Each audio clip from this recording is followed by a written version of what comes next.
नमस्कार मित्रांनो, श्री स्वामी समर्थ. पुस्तकांची दुनिया या आपल्या कथाकथनाच्या यूट्यूब चॅनलवर मी सौ पूनम सोमनाथ पाटील आपले अगदी मनापासून सहर्ष स्वागत करते. आनंद यादव सरांची आत्मचरित्रात्मक कादंबरी झोंबी आता आपण पाहत आहोत. आज आपण पुढील कथा वाचणार आहोत. तत्पूर्वी आपल्या चॅनलला लाईक करा, शेअर करा व सबस्क्राईब करा आणि शेजारील बेल आयकॉन नक्की दाबा. तर चला मग कथा वाचनाला सुरुवात करूयात.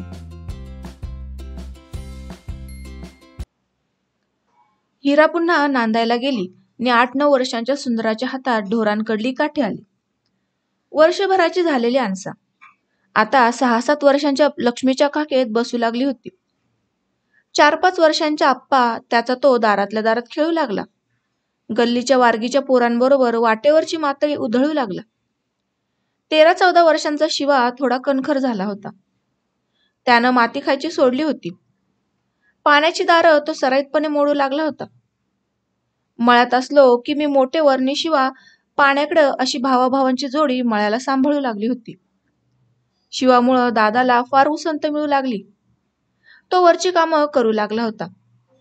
मळ्यात काही काम नसेल तर अधनमधनं मी दुसरीकडं रोजगाराला जाऊ लागलो. मळ्याच्या आसपासच कुणाच्या नांगरावर, कुणाचं सारं काढायला, कुणाचं कूप घालायला, कुठं कुठं विहिरीच्या गाळाला काशा खणायला जात होतो. सकाळपासनं न्याहारीच्या वक्तापर्यंत मळ्यात कामं करत होतो आणि मग दुसरीकडं कामाला जात होतो. दुसरीकडं कामाला जाताना बरं वाटत होतं. परक्या माणसांबरोबर हसत खेळत काम करत होतो. त्याचा शीण येत नव्हता. मन प्रसन्न होत होतं. मळ्यात असलो की दादाची कटकट वाटायची. त्याच्या शिव्या खाण्याचा कंटाळा येत होता. कामं करायची ती करूनही मन वैतागत होतं. आई दादाची बारीक सारीक खर्चावरून भांडणं चालत. त्यानं मन किटत होतं. कितीही कामं केली तरी त्यांचं चीज होत नव्हतं. उलट दुसरीकडं कामाला गेलो की रातचं हातावर मजुरीचा रुपया पडत होता. तेवढाच 2 किलो तांदूळापरता होत होता. मी काहीतरी मिळवून आणतोय, माझ्या आईबाला ते देतोय, त्या पैशाचं तांदूळ आणले जातात, त्यात भावंडांना घास घास मिळतो याचा अभिमान मला वाटत होता. 4-5 दिवस कामाला गेलो की हक्कानं 4 आणे मिळत होते. आई ते देत होती. शिवा आणि दादा मळा बघत होते. दादा मला कामाला फारसं जाऊ द्यायला धजत नव्हता. मी कामाला गेलो की मळ्यातली कामं त्याला आणि शिवाला बघावी लागत होती. उठून मोठा धराव्या लागत होत्या. गावाकडं दिवसा उजेडी जायला सुटका येत नव्हती. मलाही रोजगाराची कामं उन्हाळ्यातच मिळत होती.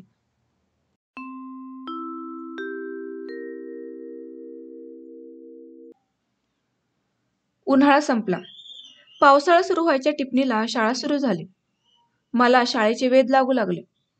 यंदा 10वीचं वर्ष होतं. 10वीचा रिझल्ट कडक लावला जाईल. 2 विषयात नापास झालेल्या विद्यार्थ्यांना 11वीत जाण्यास सवलत मिळत नसे. मात्र एखाद्या विषयात नापास झालेल्या विद्यार्थ्याची पुन्हा सुट्टीत त्या विषयाचा त्याला खास अभ्यास करायला लावून परीक्षा घेतली जाई व पास झाला तर त्याला 11वीत प्रवेश मिळत असे.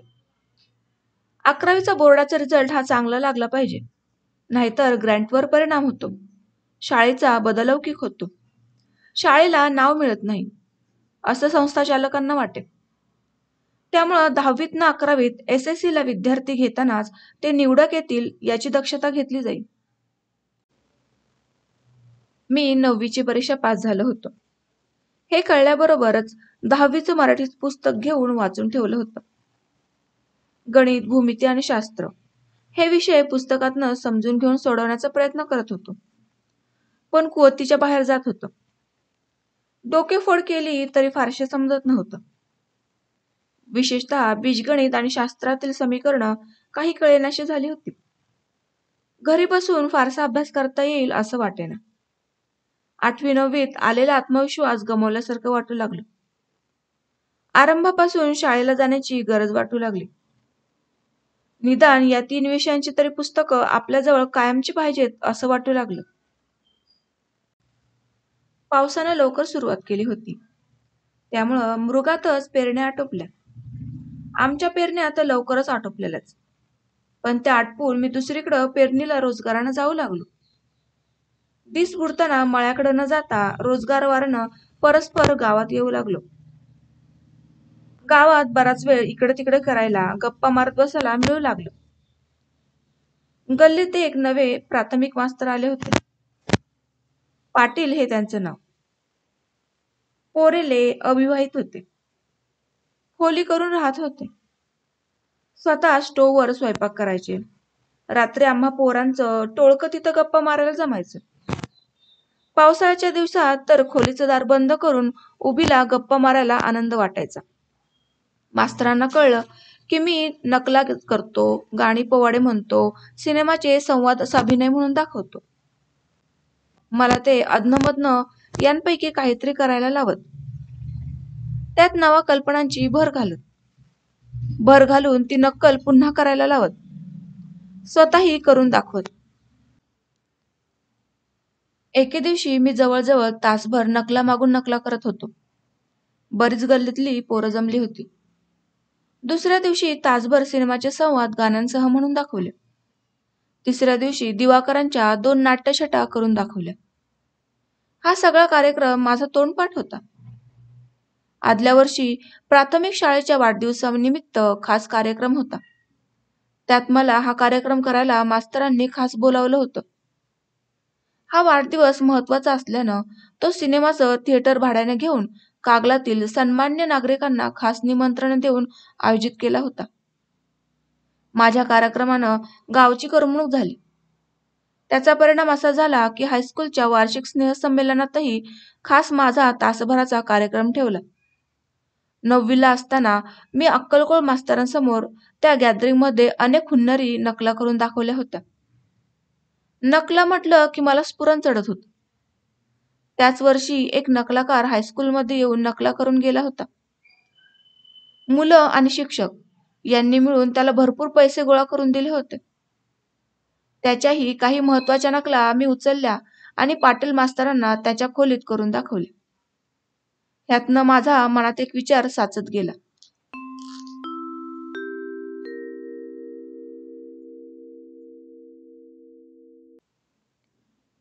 रानातल्या पेरण्या संपल्यावर आणि शाळा सुरू झाल्यावर मनात तो तीव्रतेने आकाराला आला.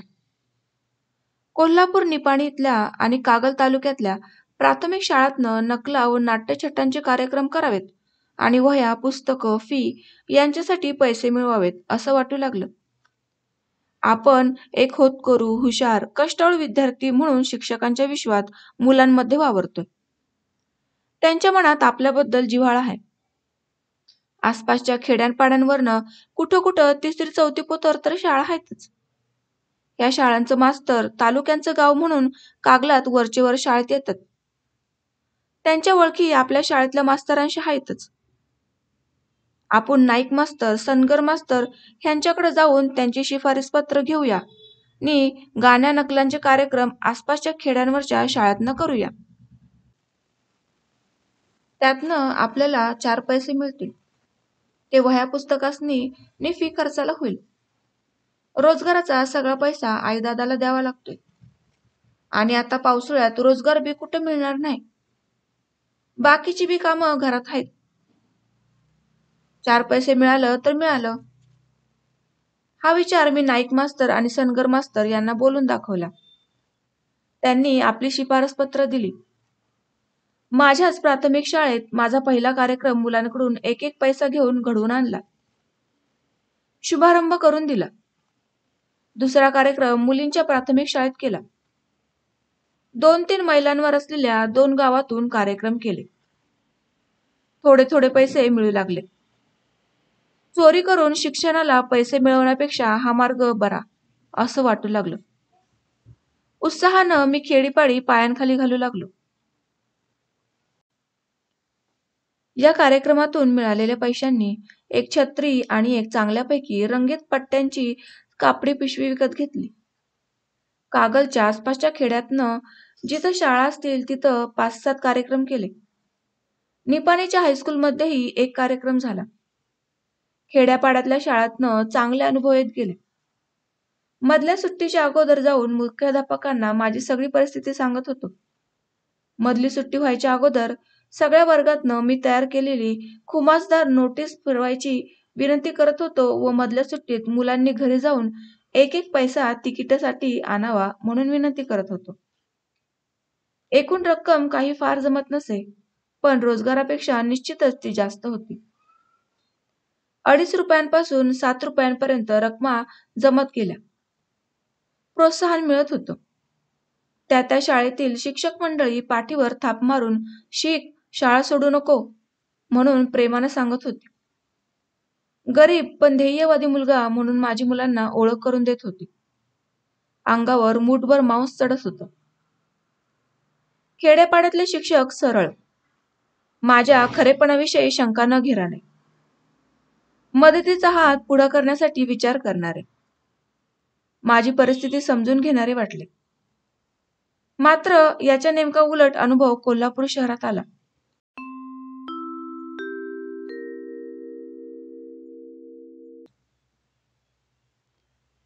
कागल निपाणी आणि आसपासच्या गावातनं 7-8 कार्यक्रम झाल्यावर कोल्हापूरला जायचं ठरवलं. निपाणी सोडलं तर हे सगळे कार्यक्रम पायी जाऊन केले. 5-7 मैलांच्या आतीलच गावं होती. कोल्हापूर 12 मैलांवर. पुष्कळ वेळा चालत गेलो होतो. जायला 3 तास लागायचे. सकाळी 7 वाजता उठून न्याहारी करून गेलो. जाताना मनात अनेक विचार उगवत होते. कोल्हापुरात 4-5 हायस्कूल आहेत. शेरगाव. सगळीकडं श्रीमंत माणसांची वस्ती. सगळी पोरं एक एक आणा तरी नक्की देतील. पोरांची संख्या बी भरपूर असणार. ह्या 4-5 हायस्कुलांपैकी 3 हायस्कुलात जरी कार्यक्रम झाला तरी वर्षाची फी निघल.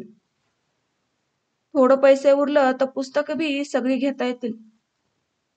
अंगावर कापडं नाहीत, ती बी घेता येतील. उलट शेरगावची शिक्षक मंडळी जरा जास्तच कौतुक करतील. ती चांगली असतात, 4 पैसे बाळगून असतात. देवा, ह्या कोल्हापुरात मला भरपूर मदत मिळू दे आणि माझं एवढं 10वीचं वरील चांगल्या तऱ्हेनं पार पडू दे. डांबरी रुंद रस्ते, चिखलाचं तर त्यावर नाव नाही. मोठमोठ्या रंगीत इमारती, देखणी उंची कपड्यातली माणसं, मोटारी, टांगे, यातनं जाणारी, सायकलीवरनं पळणारी, वस्तूंची भरलेली गच्च दुकानं, सिनेमाची थिएटरं, कारखानं, कचेऱ्या, पैसाच पैसा. एक एक गिन्नी कोण बी दिल. एका ख्रिश्चन संस्थेनं चालवलेल्या हायस्कूलमध्ये प्रथम गेलो. दारावरचा शिपाई मला आतच सोडेना. काय काम हाय? हेडमास्तरांना भेटायचं हाय. त्यासनी भेटायला टाइम नाही. तो परस्पर सांगत होता. हेडमास्तर ते आतून ऐकत असावेत. आतूनच ते म्हणाले, कोण आहे रे? कालच्यातलाच एक जण आलेला दिसतोय. कोण? बिगार काम, बागकाम मागायला काल पोरं आली होती ना? हा, 30 तारखेला भेटावं म्हणाव. पण मी काम मागायला आलो नाही. मी विद्यार्थी आहे. विद्यार्थी? त्यानं मला वर-खाली बघत विचारलं. माझ्यापेक्षा या शिपायाचा पोशाख नीटनेटका आणि इस्त्री केलेला होता. मी त्याला कोल्हापूरच्या विद्यार्थ्याच्या तुलनेनं बिगर कामवाला वाटणं स्वाभाविक होतं. तरीही मी नेटानं त्याला म्हणालो, मी खेड्यातला हाय. माझी थोडी अडचण आहे. ती हेडमास्तरांना सांगायची आहे. त्यानं मला आत सोडलं. हेडमास्तरांना शिफारसपत्र दाखवून मी माझी सगळी वस्तुस्थिती सांगितली. पण मास्तर काही कार्यक्रम ठेवायला तयार होईनात. विद्यार्थ्यांचा वेळ शिक्षण सोडून करमणुकीत जाणार होता. त्यामुळे तो वाया जाणार होता. शाळेच्या वेळी शाळा, करमणुकीची वेळ शाळा सुटल्यानंतरची. शाळा बाहेरच्या विद्यार्थ्यांना मदत करू शकत नव्हती. त्यांच्या शाळेत नाव दाखल केलेल्या गरीब विद्यार्थ्यांनाच ती फक्त मदत करत होती. माझा कामाचा वेळ तुम्ही घेऊ नका. तुम्ही जा, मदत मिळणार नाही. तेथून बाहेर पडलो. अंबाबाईच्या देवळाजवळच्या एका हायस्कूलमध्ये गेलो. तर त्यांनी एकाच वाक्यात सांगितले, आम्हाला असले भाकड कार्यक्रम करण्याची संस्थेची परवानगी नाही. मी जास्त चिकाटी लावली. ते म्हणाले, तुम्ही असं करा, रीतसर मुख्याध्यापकांना उद्देशून एक पत्र अगोदर पाठवा. संस्थेच्या चालक मंडळीपुढे मी ते ठेवले. कार्यक्रम मान्य झाला तर जरूर आपल्याला कळवेल. असं म्हणून ते तासावर निघून गेले. खासबागेतल्या एका प्रसिद्ध हायस्कूलच्या मुख्याध्यापकांनी माझी उलट तपासणी घेतली. मला घाम फुटला. त्यांनी शाळा सुरू झाल्यावर असं मदत मागत हिंडणं हे चुकारटट्टू ऐतखाऊ विद्यार्थ्याचं लक्षण कसं आहे हे सविस्तर सांगितलं. नि मला वाटेला लावलं. समोरच एक प्राथमिक शाळा दिसली. तिथं घुसलो. तिथल्या हेडमास्तरांना मी चांगल्यापैकी नकला करू शकेन असं माझ्या चेहऱ्यामोहऱ्यावरून वाटेना. त्यांना मला मदत करण्यापेक्षा माझ्या नकलांचीच विशेष काळजी वाटत होती असं दिसलं. मी बाहेर पडलो. भटकून भटकून चेहरा पार शिळा होऊन गेला होता. गालफाडं अगोदरच आत आत ओढून खड्डे पडलेले. डोकीचे केस वाढलेले. चालून चालून थकल्यामुळं आवाज पार आत ओढलेला. येत असलेल्या अनुभवांमुळं चेहरा पार पडून गेलेला. कपडे साधे धुतलेले. अंगावर कुठलंच तेज नाही. अशा स्थितीत मास्तरांना मी नकला करू शकेन असं कसं वाटेल? खूपच शरमल्यासारखं झालं मला तेव्हा.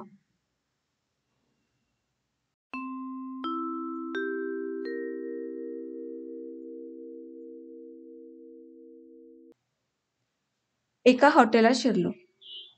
चालून चालून भूक लागली होती. एक पाव मिसळ खाल्ली आणि घटाघटा पाणी पिलो. वर एक चहा पण घेतला. मनातल्या मनात तरतरी आल्यागत वाटू लागलं. बाहेर पडल्यावर वाटलं की तोंड धुवावं. समोरच सार्वजनिक नळ बघून तो विचार मनात आला. तिकीटकडेच्या नळावर जाऊन खळाखळा तोंड धुतलं नि हिंडू लागलो. तो दिवस तसाच गेला. आबाजीच्या आडत दुकानात जाऊन झोपलो. दुसऱ्या दिवशी कोल्हापुरात होती नव्हती तेवढी हायस्कूल पालथी घातली. कुणी माझं म्हणणं गंभीरपणानं मनावर घेतलं नाही. जो तो आपापल्या रोजच्या कामात मग्न असलेला. त्या कामाच्या बाहेर मनानं नुसतं डोकवायलाही उसंत नसलेला. कसल्या तरी अनामिक दाबाखाली त्यांची मनं कायमचीच सापडलेली. त्यामुळं मध्ये येणाऱ्या प्रत्येक अवांतर गोष्टींवर ते खेकसत असत किंवा झुरळासारखी ती झटकून टाकत असत. मदत मागणारे त्या शहरात नेहमी येत असावेत. मध्य आणि उत्तर प्रदेशात बेवारस मुलांचे संगोपन करणाऱ्या संस्थांची मुलं तिथं वाद्य वाजवीत नेहमी भीक मागत असत. कागलात ती क्वचितच यायची. त्यांचं बघून मीही मदत मागायला चाटावलेला विद्यार्थी आहे, तेव्हा मला पोलिसांच्या ताब्यात दिलं पाहिजे असं एका शिक्षकाला मनापासून वाटलं. तो माझ्यावर वाघासारखा धावून आला. त्याला इतर शिक्षकांनी आवरला. मी झटक्यासरशी तेथून बाहेर पडलो. राजारामपुरीच्या भागात मुलींचं एक प्रसिद्ध हायस्कूल आहे. तिथं एक नामांकित हेडमास्तर होते. शिक्षणातील त्यांना बरंच कळत होतं असं मानलं जात होतं. त्यांना प्रिन्सिपॉल म्हटलं जाईल. हायस्कूलची शिस्त मोठी कडक दिसत होती. प्रिन्सिपॉलच्या ऑफिसला रुबाब होता. त्याला पडदे होते. उंची फर्निचर होतं. प्रिन्सिपॉल साहेबांचे कपडेही साहेबासारखे होते. अशा माणसांशी बोलताना मी अगोदरच गांगरून जात होतो. त्यांच्या साहेबी पोशाखाचं, डोळ्यांवरच्या चष्म्याचं, चेहऱ्यावरच्या गंभीर भावाचं मनावर दडपण येत होतं. अशी माणसं आपल्या गावातील वाटत नव्हती. अनोख्या जगातील वाटत होती. ती आपल्याला समजून घेतील, मला आपल्या मदतीला याबद्दल असा विश्वास वाटत नव्हता.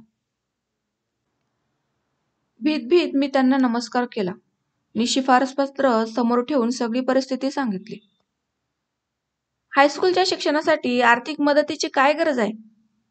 असे फी पुस्तकाला लागतात किती पैसे?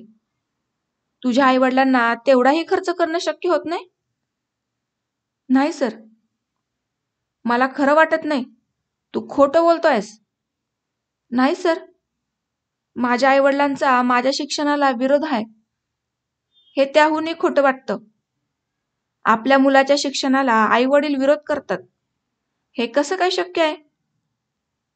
सर, त्यांचं म्हणणं पडतं, मी शेतात काम करून राबून त्यांच्या पोटाला घालावं, भावंडांच्या पोटाला घालावं. मग त्यांची काय चुकीचं आहे? तू थोडीही मदत त्यांना करत नसशील? नाही सर, मदत खूपच करतोय. 7-8 भावंड आहेत, त्यांच्या पोटाला कमी पडतं. एवढ्या मुलांना जन्म कशाला द्यायचा? त्यांची जबाबदारी काय आम्ही घ्यायची? 7-8 भावंड आहे म्हणून सांगतोस, शरम नाही वाटत? त्यांच्या चरितार्थासाठी तुला त्याग करायला नको का? साध्या हायस्कूलच्या शिक्षणासाठी भीक मागत हिंडणारा लफंग्या दिसतोस. साहेब एकाएकी खवळले. नाही सर, चुकून माझ्या तोंडून उद्गार गेला. नाही सर काय? साधा हायस्कूलचं शिक्षण घेण्यासाठी तुला एवढी यातायात करावी लागते, तर तुला आयुष्यात काहीच जमणार नाही. सरळ तू शिक्षण सोडून दे आणि आईवडिलांना मदत कर. हुशार मुलांना आम्ही मदत करू. नुसत्या गरिबीच्या भांडवलावर शिक्षणासाठी कुणीच मदत करत नाही. चल निघितून. नाही सर, मी हुशार आहे. पण अरे मूर्खा, हुशार असतास तर तुझ्या मास्तरांनी तुला फ्री शिप नसती का दिली? वाटेल त्या गप्पा झोडू नको. शिकायचं जमत नसेल तर रेल्वेखाली जीव दे. कशाला जगतोस तू असा भिका मागत? तुला काही स्वाभिमान अस्मिता आहे की नाही? सातकर, ह्याला बाहेर काढ. हा माझा उगीच वेळ खातोय. त्याच्या मनाचा झालेला स्फोट मी थक्क होऊन पाहत होतो. ह्या माणसाला कशाचाच काही पत्ता नव्हता. हा कुठल्या तरी एका अंतराळ जगात जगत होता.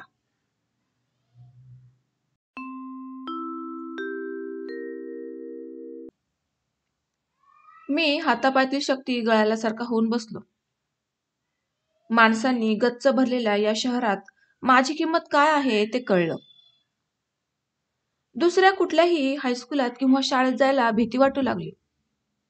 आता कुणी काही बोललं तर खरंच आपण तिथल्या तिथं मरून जाऊ असं वाटू लागलं. मन वरवंट्याखाली चेचल्यागत झालं होतं. त्याचा चेंदामेंदा झाला होता.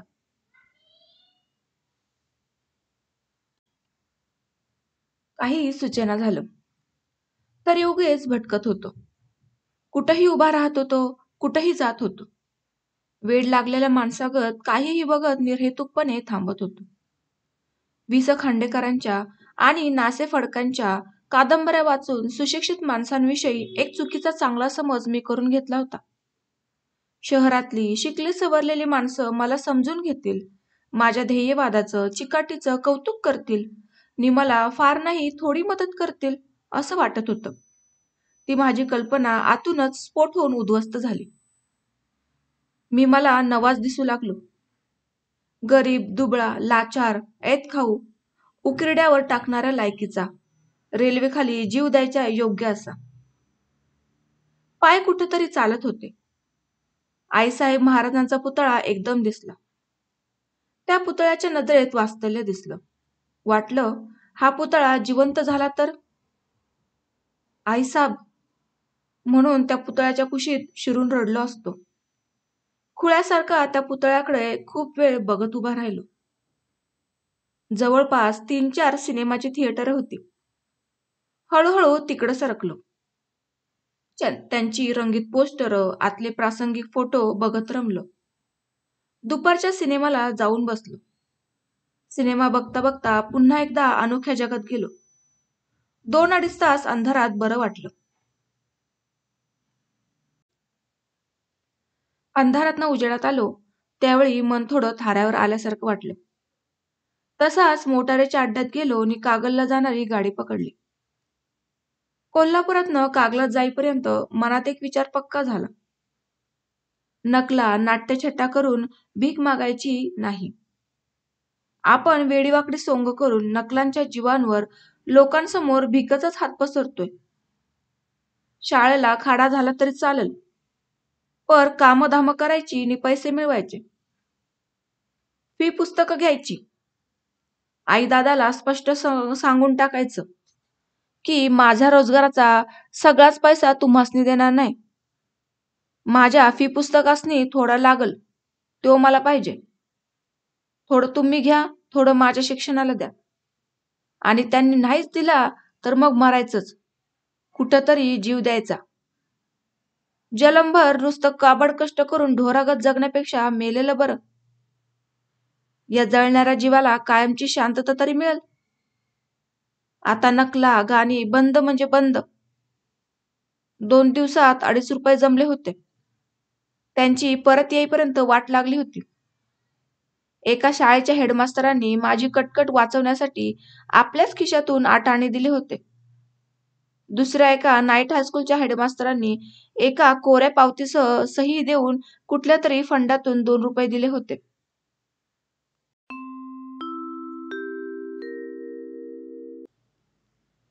जुलै महिन्याचा दुसरा पंधरवडा. पाऊस सारखा लागला होता. मळ्यात काही कामं नव्हती. नेमानं शाळेला येत होतो. मनात फीचा भोंगा सारखा पोखीर काढत होता. वर्गात ज्या बेंचावर खिडकी शेजारी बसत होतो, तिथनं बागेजवळच मोकळं रान सारखं दिसत होतं. मोकळं नदी मातीचं रान आणि त्यावर पडणाऱ्या पावसाच्या धारा. शांतपणे त्या पावसाच्या धारात ते न्हात होतं. गावात सुपीक रानाचा तळ हाता एवढा बी तुकडा मोकळा नाही. ह्या रानाची माती तर पिकाला लंबरेखची. नुसतं वाझुंड्या बाईगत पावसात भिजतय पडले. काहीतरी पेरलं तर गरीबाला 2 महिन्याची पोटगी मिळेल. आपण ह्यात काहीतरी पेरलं तर? माझ्या मनात एकदम काहीतरी चमकून गेलं. 2-3 दिवस त्या रानाभोवतीनं फिरलो. निश्चय करून हेडमास्तरांना भेटलो. सर, मला त्या रानात मेथी, टोमॅटो लावायची परवानगी देता काय? फी पुस्तकाला तेवढी मदत होईल. कुठलं रान रे? बागेच्या पलीकडं वावडं पडलंय ते. कर. बघ तुला काही मदत होते का? मास्तरांनी परवानगी दिली. मी 2च दिवसात शाळेतल्या कुदळीनं रान उकरून मेथी लावली. गोपातात्याच्या मळ्यात टोमॅटोचं तरू मिळालं, ते आणून लावलं. महिन्या 1.5 महिन्यात गुलजार हिरवी मेथी आली.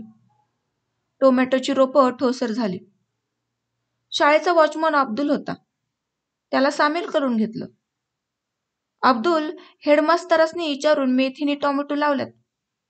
तू राखण कर म्हणजे झालं. तुला बी थोडं थोडं ह्यातलं देईल. मेथी आली आणि माझं मन फुलारून आलं. गोपातात्याच्याच मळ्यातनच केळीच्या सोपाच्या नाबाट्या काढून आणल्या आणि 50 भर पेंड्या बांधल्या. प्रत्येक शिक्षकाला 3-3 पेंड्या दिल्या. सांगितलं, सर, मी ही मेथी माझ्या फी पुस्तकांना पैसे मिळावेत म्हणून पिकवलीये. तुम्हासनी ह्या पेंड्यांची काय किंमत द्यायची असेल ती द्या. मला मदत होईल. मी उद्या 15 मिनिटांच्या सुट्टीत येतो पैसे न्यायला. गुरुजनांना भेटीदाखल भाजी द्यायची सोडून पैसे कसले मागतोस रे? कसला शेतकरी तू? सगळ्या स्टाफमध्ये असं म्हणून जोशी मास्तर मोठ्याने हसले. मी काहीच बोललो नाही, फक्त हसलो. दुसऱ्या दिवशी गेलो आणि चहाच्या वेळी दारात जाऊन उभा राहिलो. कुणी माझ्याकडे बघायला तयार नाही. मग जमेल तसं प्रत्येकाकडे पैसे मागितले. फक्त 3घांनी 2-2 आणे दिले. बाकीच्या 12 जणांनी उद्या करत. पण उद्या गेल्यावर पुन्हा उद्या केलं. तो उद्या कधी त्यांच्या आयुष्यात उगवलाच नाही. विकत आणलेल्या मेथीच्या बियांचेही माझे पैसे निघाले नाहीत. मेथी चौकोनी वाफ्यात लावली होती. त्यामुळं अब्दुलने ती सुरक्षित ठेवली. त्यातलीच थोडी जरी उपटली असती तरी ते कळलं असतं. पण पुढे आलेले टोमॅटो काही त्यानं ठेवले नाहीत. रात्रंदिवस तिथंच राहत होता. गरिबीचा संसार. लागतील तसे भाजीला नेऊन त्यानं खाल्ले. रोज किती नेत होता त्याचा पत्ता लागत नव्हता. मीही उदास झालो होतो. नाहीतरी ते माझ्या आदरणीय शिक्षकांना फुकटातच द्यावे लागणार होते. त्यापेक्षा गरीब अब्दुलला परवडला.